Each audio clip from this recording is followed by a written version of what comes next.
Hello बच्चों, let's read this question. Assertion nerve impulse conduction is one way conduction. बच्चों ये assertion हो जाता है correct.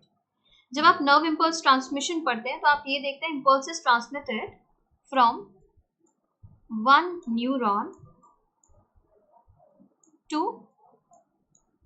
Another neuron through synapse. ठीक है, अनदर न्यूरॉन के पास इम्पल्स जा रहे हैं थ्रू सिनेप्स. ओके, सिनेप्स अब किसे कहते हैं? Synapse is formed by the membranes of a pre-synaptic neuron and a post-synaptic neuron which may or may not be separated by a gap synaptic cleft. ठीक है, synapse होता है close proximity area between axon terminal end of one neuron and dendrite of other neuron. ठीक है, तो वहां पर आप synapse बनता देखते हैं. synapse भी आप दो टाइप के पढ़ते हैं, chemical synapse and electrical synapse. Chemical synapse हम उनको कह देते हैं जिसमें axon terminal of one neuron and dendrite of other, उनके बीच में गैप ज्यादा होता है. तो वहां पर केमिकल्स न्यूरोट्रांसमीटर के हेल्प से इंफॉर्मेशन और इंपल्स ट्रांसमिट होती है अदर न्यूरॉन में. ठीक है, और इलेक्ट्रिकल सिनेप्स में आप देखते हैं कि आयंस जो हैं और जो चार्जेस हैं वो जंप कर जाते हैं, क्योंकि यहाँ पर डिस्टेंस कैसा होता है? डिस्टेंस कम होता है दो न्यूरॉन्स के बीच. दो न्यूरॉन्स के भी कौन से पार्ट के बीच हम बात कर रहे हैं? Axon terminal end of one neuron and dendrite of other.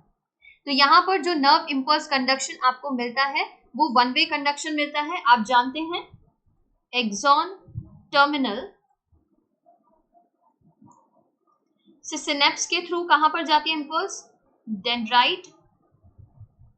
ये वन न्यूरॉन का पार्ट हो गया, ये टू न्यूरॉन का, सेकेंड न्यूरॉन का पार्ट हो गया डेंड्राइट्स. डेंड्राइट से सेल बॉडी, सेल बॉडी से फिर एक्सिन. ठीक है, ये एक्सिन किसका है? सेकेंड न्यूरॉन का.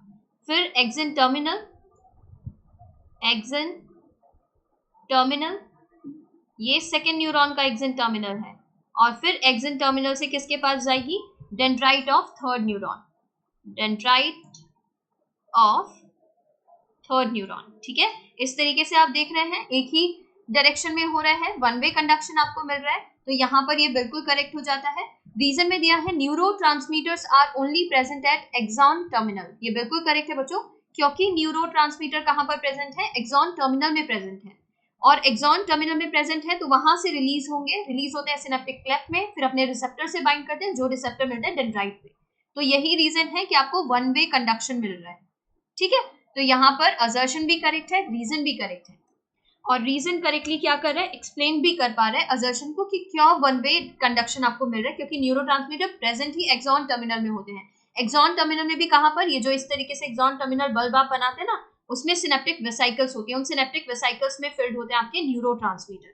जैसे ही इंपल्स यहाँ पर पहुंचती है, कैल्शियम चैनल ओपन हो जाते हैं जो ट्रिगर करते हैं सिनेप्टिक वेसाइकल को कि वो यहाँ पर प्री सिनेप्टिक मेम्ब्रेन पर आए, एक्सोसाइटोसिस करके सिनेप्टिक क्लेफ्ट में इन न्यूरोट्रांसमीटर को रिलीज कर दें, सो दैट कि ये अपने जो सेकेंड न्यूरॉन है और जो एडजेसेंट न्यूरॉन है उसके जो डेंड्राइट पर रिसेप्टर्स प्रेजेंट हैं, उन रिसेप्टर से ये न्यूरोट्रांसमीटर बाइंड करें और कुछ आयन चैनल्स को ओपन करा दें.